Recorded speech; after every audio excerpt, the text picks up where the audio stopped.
الحمدللہ رب العالمین والصلاة والسلام علی سید الانبیاء والمرسلین وعلی آلہ وصحبہ واہل بیتہ واہل سنتہ اجمعین اما بعد فقد قال اللہ تبارک وتعالی فی القرآن المجید والفرقان الحمید فاعوذ باللہ من الشیطان الرجیم بسم اللہ الرحمن الرحیم ان اللہ وملائکتہ یصلون علی النبی یا ایہا الذین آمنوا صلوا علیہ وسلموا تسلیما اللہم صلی وسلم وبارک علی سیدنا محمد وعلی اطرتہ وبارک وسلم صلاۃ و سلام علیک یا رسول اللہ۔ ناظرین کرام، السلام علیکم ورحمۃ اللہ وبرکاتہ۔ آپ کی خدمت میں آج درس مثنوی کا درس نمبر 13 پیش کیا جا رہا ہے۔ درس نمبر 12 میں ہم نے جو اشعار پڑھے تھے، اس کے آخری کے 2 اشعار پڑھ کر آج کے درس کے اشعار پڑھے جائیں گے۔ نور او در یمن یسرو تحت فوق برسرو برگردنم مانند توق۔ اس کا نور نیچے بھی ہے، اوپر بھی ہے، آگے بھی ہے، پیچھے بھی ہے، سیدھے بھی ہے، بائیں بھی ہے، ہر طرف اسی کا نور ہے، اسی کے جلوے، بلکہ اس کا نور میرے گلے میں جو ہے مانند توق ہے۔ پھر فرماتے ہیں مولانا روم رحمۃ اللہ تعالی علیہ، عشق خواہد کی سخن بیرون روت آئینہ غماز نبوت چھو بود۔ مولانا فرماتے ہیں کہ عشق اسرار کے معنی و اسرار جو ہے بہت وسیع ہے، عشق کا فلسفہ بہت طویل ہے، لیکن اس شخص کو کیسے سمجھ میں آئے جس کا آئینہ دل گدلا ہو چکا ہو۔ جب تک وہ گدلا پن صاف نہ ہوگا، جب تک وہ آئینہ صاف نہ ہوگا، سننے والے کو سمجھ میں نہیں آ سکتا۔ جیسا کہ اللہ تبارک و تعالیٰ نے ایک مقام پر ارشاد فرمایا، جب نبی مکرم صلی اللہ علیہ وسلم کفار مکہ و مشرکین مکہ کے سامنے دین اسلام کی دعوت پیش کر رہے تھے، اللہ تعالیٰ نے فرمایا ان الذین کفروا سواء علیہم انذرتہم ام لم تنذرہم لا یؤمنون۔ بے شک جو لوگ کفر کیے ان کے لیے برابر ہیں کہ انہیں ڈرایا جائے یا نہ ڈرایا جائے، اللہ سے خوف دلایا جائے یا نہ دلایا جائے، لا یؤمنون۔ کیوں؟ اس کی وجہ کیا ہے؟ ختم اللہ علی قلوبہم، اللہ نے ان کے دلوں پر مہر لگا دی ہے، وعلی سمعہم وعلی ابصارہم غشاوہ، اور ان کی سماعت و بصارت پر اللہ نے پردے ڈال دیے۔ نہ ان کے کانوں کے ذریعے کوئی خیر داخل ہوگا، نہ ان کو دیکھنے سے کوئی بات کا عبرت حاصل کریں گے، نہ سننے سے کسی بات کو عبرت حاصل کریں گے، اور اگر وہ ان کے کان اس بات کو پکڑ بھی لیں لیکن ان کے قلب میں وہ بات داخل ہونے والی نہیں ہے، کیونکہ اللہ تعالیٰ نے ان کے دلوں پہ مہر لگا دی۔ اور آج کا جو شعر ہے، آج کے درس کا پہلا شعر آپ کی خدمت میں پیش کیا جا رہا ہے، اسی سے مربوط ہے۔ اب مولانا فرماتے ہیں آئینت دانی چراغ غماز نیست ذوق زنگار رز رخش ممتاز نیست۔ فرماتے ہیں تو چاہتا ہے کہ تیرا آئینے دل کیوں کر روشن نہیں ہوا؟ کیونکہ اس کے چہرے سے زنگ دور نہیں کیا گیا۔ جب تک اس کے چہرے سے زنگ دور نہیں کیا جائے گا، زنگ دور نہیں کیا جائے گا، اس میں کوئی جلوے نظر آنے والے نہیں۔ وہ کیا ہے؟ قرآن مجید میں اللہ تبارک و تعالیٰ نے ایک مقام پر ارشاد فرمایا الا من اتی اللہ بقلب سلیم، کون ہے جو اللہ کی بارگاہ میں سلامتی والا دل لائے۔ ایک مقام پر ارشاد ہوا کلا بل ران علی قلوبہم مما کانوا یکسبون، کہ وہ دلوں کو ٹھکرا دیا جائے گا جو دل زنگ آلود رہیں گے، مولانا فرماتے ہیں تیرا آئینہ دل اس لیے روشن نہیں کیونکہ اس دل پر زنگ گرد و غبار ہے۔ بھلا اب اس میں معشوق کے جلوے کیسے نظر آ سکتے ہیں؟ اور جس نے اپنے دل کا آئینہ صاف کر لیا وہ ابو بکر ہو گئے رضی اللہ تعالی عنہ، وہ عمر فاروق رضی اللہ تعالی عنہ، وہ عثمان غنی رضی اللہ تعالی عنہ، وہ علی مرتضی رضی اللہ تعالی عنہ بن گئے، وہ غوث العالم ہو گئے، وہ خواجہ عالم ہو گئے۔ بات ضرورت اس بات کی ہے کہ قلب کو صاف کیا جائے، پاک کیا جائے، مطہر کیا جائے۔ سب سے پہلی بات کہ زنگ ہے کیا؟ جس طرح لوہے کو لوہے کی کوئی شے کو پانی کے قریب رکھ دیا جائے تو پانی لگنے سے وہ لوہے کی سختی کو کھا جاتی ہے، لوہے کی سختی کو کھا کر وہ لوہا پگھلنے لگتا ہے، وہ لوہا زنگ بن کر جھڑنے لگتا ہے، آخرکار لوہے کا وجود ہی ختم ہو جاتا ہے، پورا زنگ بن جاتا ہے اور وہ فنا ہو جاتا ہے۔ اسی طرح جب مومن کے دل کو تکبر کا، شہوت کا، زنا کا، معصیت کا، صفات غلیظہ کا جب زنگ لگتا ہے، یہ ساری چیزیں ایک ساتھ جمع ہونے لگتی ہیں، اس کا جب زنگ لگنا شروع ہوتا ہے، اب قلب کی وہاں پہ لوہے کی سختی ختم ہوئی اور لوہا بورا بورا بن کر زنگ کی شکل میں فانی ہو گیا۔ اب یہاں پر جب یہ تکبر، شہوت، انا کا جب غلبہ ہوگا، جب یہ دل سے اوصاف غلیظہ متصف ہوں گے تو معاملہ یہ ہوگا کہ دل کی جو لطافتیں تھیں، دل کی جو حلاوتیں تھیں، اب وہ ختم ہو جائیں گی۔ وہ حلاوتیں اور لطافتیں ختم ہو کر معاملہ یہ ہوگا کہ جو دل آئینے خدا تھا، جو دل اپنے معشوق کے جلووں کا مرکز تھا، اب وہ دل پورا گدلا ہو چکا ہے۔ اب زنگ کے مثل دھیرے دھیرے جب قلب میں جو لطائفات ہیں وہ ختم ہوتے جاتے ہیں، اب وہ شیطان کا گھر بن جاتا ہے۔ پانی لگنے سے سخت لوہا نرم ہو کر پگھل گیا، بورا بورا ہو گیا، مگر صفات غلیظہ نے جب دل کو گھیرا، دل کو جب گھیرا، صفات غلیظہ جب دل کے اندر سما گئے تو معلوم یہ ہوا کہ جو دل کی لطافتیں تھیں اب وہ سختیوں میں بدل گئیں، اب وہ سختیوں میں بدل گئیں۔ اب وہ دل جو رحمان کا گھر تھا، فرمایا گیا قلوب المؤمنین عرش اللہ، اب وہ دل عرش نہ رہا، اب وہاں پر شیطان کی جلوگری شروع ہو گئی۔ اللہ اکبر کبیرہ۔ آگے مولانا روم رحمت اللہ تعالی فرماتے ہیں آئینہ کا زنگ و آلائش جداست، پرشوائے نور خورشید خداست۔ جو آئینہ دل زنگ و میل سے صاف ہے وہ جلوہ خداوندی کے نور سے منور ہے، پرشوائے نور خورشید خداست۔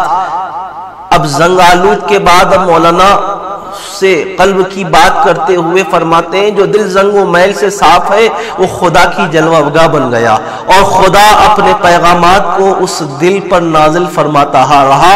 ارشاد ہوا فَإِنَّهُ نَزَّلَهُ عَلَى قَلْبِكَ، اللہ نے فرمایا کہ اے حبیب ہم نے آپ کے دل پہ قرآن کو نازل فرمایا۔ اب ہوتا یہ ہے نبی مکرم صلی اللہ علیہ وسلم کے جو معجزات ہیں وہ کیا ہے؟ کرامت کس کو کہتے ہیں؟ معجزہ کس کو کہتے ہیں؟ یہاں تھوڑی بات سمجھانا چاہوں گا کہ یہ آئینہ جب بنے گا، دل بنے گا، ذات جب آئینہ بنے گی تو اب ہوگا یہ جلوہ خداوندی کے نور سے منور ہو جائے گا۔ ہم نے پڑھا تھا، یاد پڑتا ہے، 7ویں جماعت کا یہ درس ہوگا سوشل کا، کہ اجنتا ایلورا میں ایک بڑا طویل غار ہے، غالباً 14 یا 7 میٹر کا غار ہے، جس میں کبھی روشنائی نہیں لگائی جاتی، لیکن وہ ہمیشہ غار روشن رہتا ہے۔ اس کی ٹیکنالوجی یہ ہے، اس کا طریقہ یہ ہے روشنی کرنے کا کہ غار کے داہنے پر ایک بڑا سا آئینہ لگا ہوا ہے جو سورج کے بالکل سامنے رہتا ہے۔ وہ آئینے کے اپوزٹ، وہ آئینہ سورج کی شعاؤں کو لیتا ہے، اس آئینے کے اپوزٹ ایک اور ایک آئینہ ہے، پھر وہ آئینے کے اپوزٹ ایک ایسا آئینہ ہے، بہرحال 7 سے 14 کلومیٹر کی طویل یہ غار میں آئینے در آئینے، آئینے کے سامنے آئینہ، آئینے کے سامنے آئینہ، ایسی شعاؤں کی وجہ سے سارا غار ہمیشہ منور رہتا ہے، دن کی طرح اس کے اندر روشنی رہتی ہے، دن کے اوقات میں کوئی لائٹ نہیں جلائی جاتی۔ اس مثال کو ذہن میں رکھیے۔ فرمایا گیا علامہ یوسف رحمۃ اللہ تعالی جس نے کرامت اولیاء اللہ پہ بہت بڑی کتاب لکھی ہے، انہوں نے اپنی کتاب میں لکھا ہے کہ جب خدا کی قدرت کا پرتو نبی پہ پڑتا ہے تو نبی سے کمالات اور معجزات ظاہر ہوتے ہیں، اور جب نبی کی نبوت کا پرتو ولی پہ پڑتا ہے تو اس سے کرامت ظاہر ہوتی ہے۔ تو معلوم یہ ہوا یہ پرتو پڑھنے کے لیے دل مصفا ہو، صاف ہو، مطہر ہو، پاک ہو، جب پڑھے گا تو اس سے کچھ حاصل بھی ہوگا۔ تو مولانا فرماتے ہیں کہ جنہوں نے اپنے قلوب کو صاف کر لیا، مصفا کر لیا، مطہر کر لیا، اب وہ ان کے قلوب جلوگاہ خداوندی، خدا کے جلووں کے نور سے منور ہو گئے۔ پھر آگے مولانا روم رحمت اللہ تعالی علیہ فرماتے ہیں رو تو زنگار از رخ سے رخے او پاک کن، بعد ازا نور را ادراک کن۔ فرماتے ہیں اے طالب تو جا اس آئینے کے چہرے سے زنگ کو صاف کر، اس کے بعد اس نور یعنی اس نور حقیقی کا ادراک کر۔ بعد ازا از نور را ادراک کن، رو تو زنگار از رخے او پاک کن۔ فرماتے ہیں مولانا روم زنگ آلود دل اور صاف دل کے حقائق کو بیان کرنے کے بعد اب اس شخص سے مخاطب ہے جو دل کو جلوگاہ حق بنانا چاہتا ہے۔ عاشقوں کی زندگی کا مقصد کیا ہے؟ لا مطلوب الا اللہ، لا مقصود الا اللہ۔ اللہ کے علاوہ کوئی مقصود نہیں، کوئی مطلوب نہیں۔ ان کا جینا، ان کا مرنا، ان کی زندگی اللہ کے لیے، الحب للہ والبغض للہ۔ نبی مکرم صلی اللہ علیہ وسلم سے اللہ تعالیٰ نے کہا ایک موقع پر کہ محبوب کہہ دیجئے قل ان صلاتی و نسکی و حیاتی و مماتی للہ رب العالمین، اے محبوب فرما دیجئے میرا جینا، مرنا، میری نماز، میرا ہر عمل میرے مولا کے لیے، میرے مولا کی مرضی کے لیے، میرے مولا کی رضا کے لیے۔ پھر فرماتے ہیں مولانا آگے جب تک آئینے دل صاف نہ ہوگا اس میں کوئی جلوہ نظر نہیں آ سکتا۔ دل صاف کیسے ہوگا؟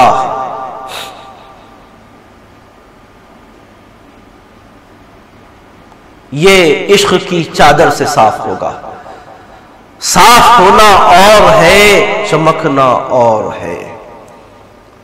صاف بھی ہونا ہے، کوئی چیز اگر صاف ہو جائے تو اس کی وہ معراج نہیں ہے، جب وہ اتنی صاف ہو کہ وہ چمک اٹھے تو وہ اس کی معراج۔ فرمایا گیا انما المؤمنون اذا ذکر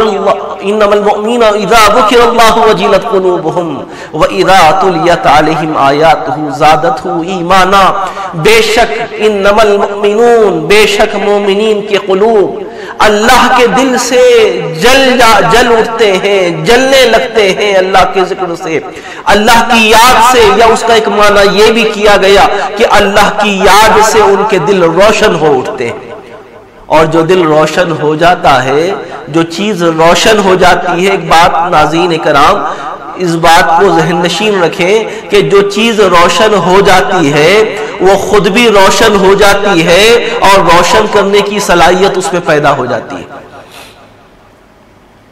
آپ نے سنا ہوگا حضرت شیخ عبد القادر جیلانی رحمۃ اللہ تعالی علیہ نے ایک چور کے قلب پر جب نظر ڈالی تو وہ دم بھر میں اللہ کا ولی بن گیا، تائب ہو گیا، اللہ کا ولی بن گیا۔ نگاہ علامہ اقبال نے اسی بات کو کہا، نگاہ مرد مومن سے بدل جاتی ہے تقدیریں۔ اب ذکر الہ ایسا ذکر ہے جو بے ریا ہو، ذکر الہ ایسا ذکر ہے، ایسا ذکر ہے، اللہ کا ذکر جو ہے انسان کرتا ہے۔ اب ذکر کی کئی قسمیں، لیکن ذکر الہ وہ فائدہ جو دے گا جو بے ریا ہو۔ وہ کون سا ذکر ہے؟ وہ ذکر سری ہے، وہ ذکر سری ہے۔ پھر ذکر سری کے ذکری کو دو اقسام میں تقسیم کیا گیا، ذکر قلبی، ذکر روحی۔ مگر یہ ذکر کب جاری ہوگا، یہ کیسے جاری ہوگا، ذکر روحی کیسے جاری ہوگا، ذکر قلبی کیسے جاری ہوگا؟ اب ذکر کے لیے شرط یہ ہے جب بندہ ذکر کرے تو اس بات کا یقین رکھے کہ میں جس کا ذکر کر رہا ہوں وہ مجھے دیکھ رہا ہے، وہ مجھے سن رہا ہے، وہ مجھے دیکھ رہا ہے۔ جب اس خیال اور اس تصورات کے ساتھ بندہ ذکر کرتا ہے تو اس کا کچھ جواب بھی آتا ہے، اس کا کچھ رزلٹ بھی آتا ہے۔ ایک مقام پہ اللہ تبارک و تعالیٰ نے قرآن مجید میں ارشاد فرمایا، پہلا پارہ دوسرا رکوع، فرماتا ہے فَاذْكُرُونِي أَذْكُرُكُمْ، تم میرا ذکر کرو میں تمہارا ذکر کروں گا، تم میرا چرچا کرو میں تمہارا چرچا کروں گا، تم مجھے یاد کرو میں تمہیں یاد کروں گا۔ اگر تم مجموعے میں یاد کرتے ہو تو میں اس سے بہتر مجموعے میں فرشتوں میں یاد کروں گا، اگر تم تنہائی میں یاد کرتے ہو تو میں بھی تنہائی میں یاد کروں گا۔ تو یاد کرنے والا تو ایسا یاد کرتا ہے، مگر ذکر سری میں ہوتا یہ ہے کہ ذکر سری کرنے والا جو ذکر کرتا ہے وہ اس کے اور مولا کے درمیان ہوتا ہے۔ اس کے آگے پھر مولانا روم رحمت اللہ تعالی علیہ آگے بڑھتے ہوئے فرماتے ہیں، ای حقیقت راشنو از گوش دل، تا برو آئی بکل از آب و گل۔ اس حقیقت کو تو دل کے کان سے سن تاکہ تو آب و گل سے مکمل طور پر باہر آ سکے۔ جسمانی جھگڑے کیا ہیں؟ مولانا فرماتے ہیں تابرو آئی بکل از آب و گل۔ اس مصرے میں دو لفظ بڑے توجہ کے طالب ہیں، آب و گل۔ اس سے مراد جسمانی جھگڑے، جسمانی ضروریات۔ آپ دو کام میں آتا ہے، آپ پانی کو کہتے ہیں، آپ دو کام میں آتا ہے، انسان کی پیاس بھی بجھاتا ہے اور اس کی نشو نما بھی کرتا ہے۔ اگر کسی کی پیاس بجھ گئی تو اس کی نشو نما بھی پانی سے ہوتی ہے۔ یہاں آپ ضروریات زندگی کے لیے بھی استعمال ہوتا ہے، یعنی آپ مثل زندگی کی ضروریات کے لیے بھی استعمال ہوتا ہے اور زندگی کی خواہشات کے لیے بھی استعمال ہوتا ہے۔ اب مولانا فرماتے ہیں کہ کچھ تیری ضرورتیں ایسی ہیں جو زندگی کی ضروریات سے تعلق رکھتی ہیں اور کچھ ضرورتیں ایسی ہیں جو خواہشات سے بھی تعلق رکھتی ہیں۔ مولانا فرماتے ہیں کہ ان سارے بکیڑوں کو توڑ کر اے طالب تو آزاد ہو جا۔ غالباً ہم نے اس سے پہلے ایک شعر پڑھا تھا، مولانا روم رحمت اللہ تعالی علیہ نے فرمایا تھا کہ اے بندے، اے میرے طالب، اے طالب تو تمام قیدوں کو توڑ کر آزاد ہو جا۔ فرماتے ہیں بند بکسل آزاد باشی اے پسر، چند باشی بند سیموں بنظر۔ اے میرے بیٹے، اے میرے پسر، قید کو توڑ آزاد ہو جا۔ اگر قید چاندی کی بھی رہے تو قید ہے، اگر قید سونے کی بھی رہے تو قید ہے۔ ہم نے اس شعر کو پڑھا تھا۔ اب مولانا فرماتے ہیں کہ تو اب ضروریات سے بھی آزاد ہو جا، خواہشات سے بھی آزاد ہو جا۔ اپنے خدا کے لیے تو آب کو بھی چھوڑ دے، گل کو بھی چھوڑ دے، یعنی تو اس کا محتاج ہو جا، تو کسی کا محتاج نہ رہے۔ تو اپنے مالک کا محتاج ہو جا، ضروریات کا محتاج نہ رہے۔ تیرا معبود، تیرا مسجود، تیرا مالک خدا ہے، تو اپنے خدا کا محتاج ہو جا۔ ساری دنیا سے صرف نظر کر لے، عشق اس وقت تک کامل نہیں ہو سکتا جب تک بندے کا مکمل چہرہ، دل، قلب، اعضاء کی جہت معشوق نہ بن جائے۔ اور جب معشوق بن جائے گا تو بندہ سب قربانیاں دینا اس کے لیے آسان ہو جائے گا۔ دعویٰ الگ شے ہے، پریکٹیکل عملی طور پہ کرنا الگ شے۔ ہم عشق رسول کی باتیں کرتے ہیں، عشق مصطفیٰ کی باتیں کرتے ہیں۔ ناظرین کرام، آپ کو میں ایک بات بتلانا چاہوں گا کہ ہم جب کسی ایک مکان سے دوسرے مکان میں شفٹ ہوتے ہیں تو گھر کے لوٹے مگ بھی ہم لے لیتے ہیں تاکہ دوسرے گھر میں کام آئے، چوکیاں بھی لے لیتے ہیں، یہاں تک کہ جھاڑو کو بھی نہیں چھوڑتے، ہمارے دوسرے گھر میں کام آئے گی۔ ساری چیزوں کو سمیٹ کر ہم شفٹنگ کرتے ہیں۔ مگر یہ کیسی شفٹنگ تھی کہ جب وہ کملی والا آقا تاجدار مدینہ حضرت سیدنا محمد مصطفیٰ احمد مجتبیٰ صلی اللہ علیہ وسلم نے مکے کو چھوڑا، مکے سے مدینہ شریف تشریف لے گئے، تو صحابہ کرام نے ساز و سامان تو کجا، انہوں نے اپنی اولاد کو چھوڑ دیا، اپنی مال کو چھوڑ دیا، اپنے بیوی کو چھوڑ دیا، اپنے اقربا کو چھوڑ دیا، اپنی جائیداد کو چھوڑ دیا۔ ان کے لیے چھوڑنا آسان کیسے ہوا؟ اس سبب کہ ان کی محبت سچی تھی، ان کی محبت میں صداقت تھی، اور دعوے والی محبت نہ تھی، دلیل والی محبت۔ مولانا روم رحمت اللہ تعالی علیہ اسی بات کی طرف کہتے ہیں کہ اے پسر، اے میرے بیٹے، تو تمام جسمانی جھکیڑوں سے آزاد ہو جا، تو باہر نکل، اپنے معبود کی طرف آ، اپنے الہ کی طرف آ، اپنے خدا کی طرف آ۔ کیا فرمایا گیا کہ اللہ تعالیٰ فرماتا ہے، حدیث قدسی ہے کہ اگر کوئی بندہ میرے راستے میں آتا ہے، اگر وہ چلتا ہوا آتا ہے تو میں دوڑتا ہوا آتا ہوں، وہ ایک ہاتھ آتا ہے تو میں اس سے کئی زیادہ آگے آتا ہوں۔ اللہ کے راستے میں چلنے کی ضرورت ہے، اللہ کی محبت میں چلنے کی ضرورت ہے، اللہ کی محبت میں زندگی گزارنے کی ضرورت ہے۔ اس درس کا آخری شعر جو آپ کی خدمت میں پیش کیا جا رہا ہے، فرماتے ہیں مولانا، فہم گر دارید جانا رہ دہید، بات ازاں الشوق پادر رہ نہیں۔ فرماتے ہیں اگر تو ان تمام باتوں کی سمجھ رکھتا ہے تو عشق کی راہ کے لیے مضبوط جان بن، اس کے بعد شوق سے اس راستے میں قدم رکھ۔ اگر تو سمجھ رکھتا ہے عشق ایسی معمولی شے کا نام نہیں، یہ کوئی دنیا والے سے محبت نہیں کی جا رہی ہے، یہ تو الہ سے محبت کی جا رہی ہے۔ دنیا والوں کے امتحانات ہمیں معلوم ہے کہ ہم جیسا انسان ہم سے کیا امتحان لے گا، لیکن یہ امتحان الگ امتحان ہے۔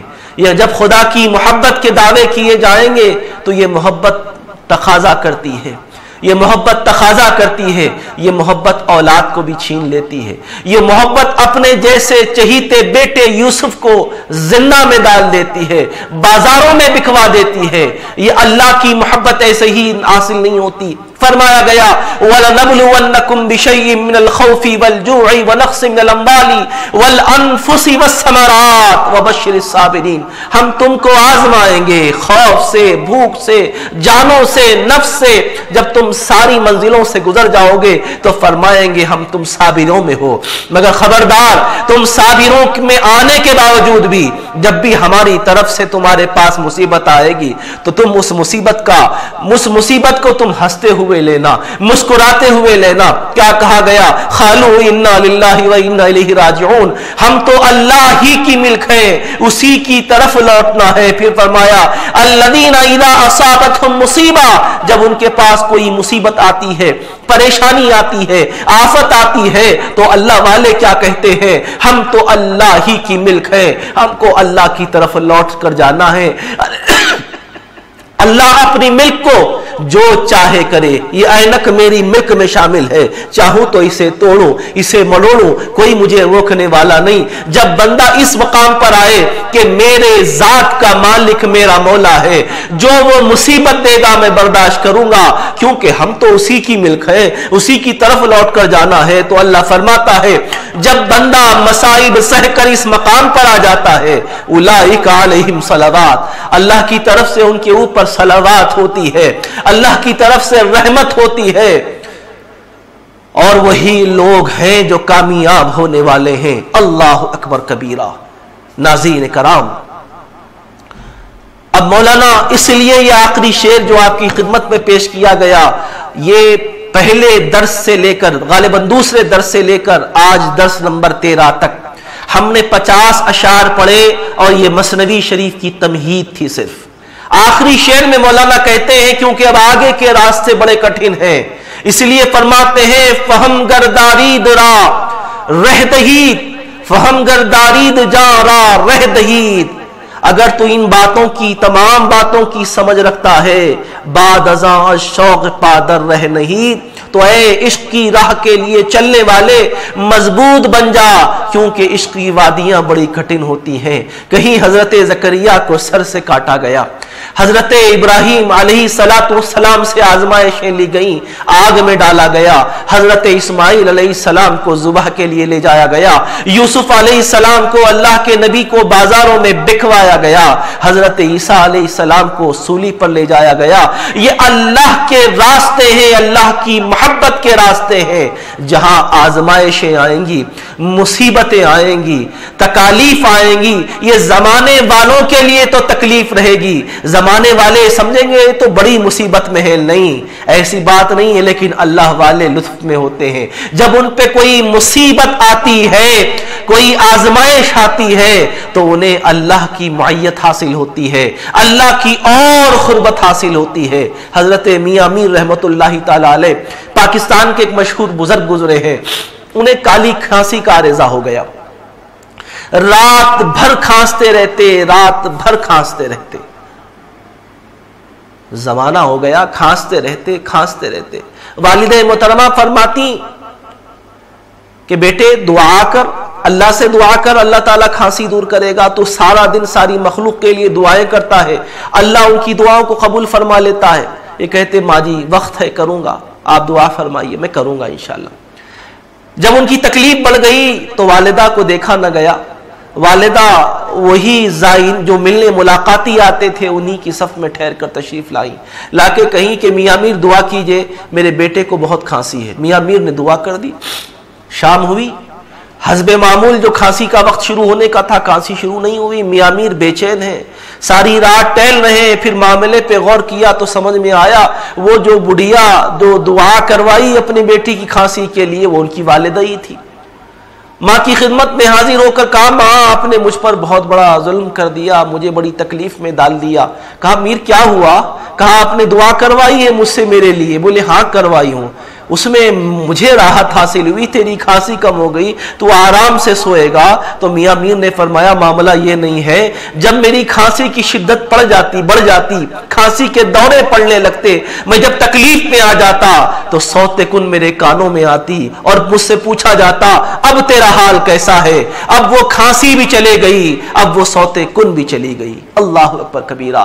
اللہ والوں کو معیت حاصل ہوتی ہے، اللہ کی قربت حاصل ہوتی ہے مصائب پر، اسی لیے وہ مصیبت کو گلے سے لگاتے ہیں، کیونکہ اللہ تبارک و تعالیٰ کی قربت حاصل ہونا کوئی معمولی بات نہیں۔ اب مولانا روم فرماتے ہیں اگر تو راہ خدا میں چلنا چاہتا ہے یا عشق کی منزل میں چلنا چاہتا ہے تو اپنے قدموں کو مضبوط کر لے۔ تجھے کسی زاویے سے بھی آزمایا جا سکتا ہے، مگر عشق خدا کا سلیبس ایک ایسا سلیبس ہے جس کا کوئی تعین نہیں، سوال کیا آنے والا ہے نہیں معلوم۔ ہر کسی کو اللہ اس کی مزاج کے مطابق، اس کی استطاعت کے مطابق اللہ آزماتا ہے۔ لا یکلف اللہ نفسا الا وسعها، اللہ کسی کو بھی بے جا تکلیف نہیں دیتا۔ اب جب وہ اللہ کی محبت کے دعوے کر کے آتا ہے تو اللہ تبارک و تعالی اس کے حساب سے اسے آزمائشوں میں مبتلا کرتا ہے، جو ہم نے شعر پڑھا فہم گر دارید جارا رہ دہی بعد از شوق پادر رہ نہیں۔ تو مضبوط جان بننا چاہیے۔ ناظرین کرام، میں نے آج آخری شعر ہی طرز میں پڑھا، اس کا سبب یہ ہے کہ کچھ مزاج کی ناسازی ہے، آپ لوگ بھی دعا فرمائیں کہ اللہ تعالیٰ مجھ کو صحت کامل عطا فرمائے۔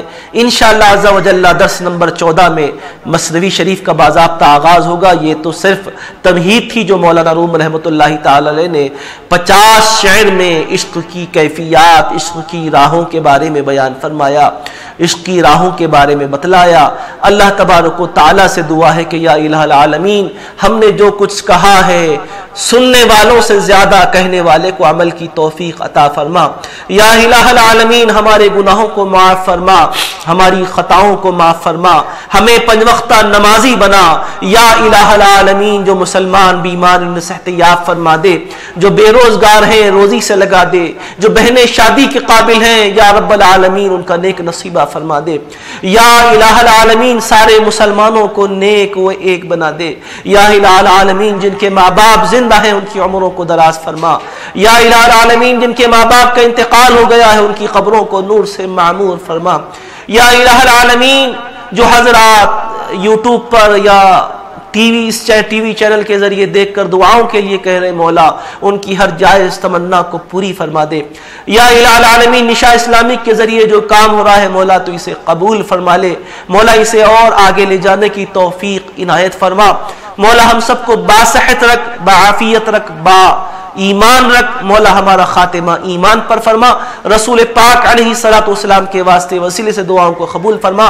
وصلی اللہ تعالی علی خیر خلقی سیدنا محمد وآلہ وصحبہ اجمعین والحمد للہ رب العالمین۔ ناظرین کرام اب اجازت دیجیے انشاءاللہ تعالی درس نمبر 14 میں آپ سے ملاقات ہوتی ہے۔ السلام علیکم ورحمۃ اللہ وبرکاتہ۔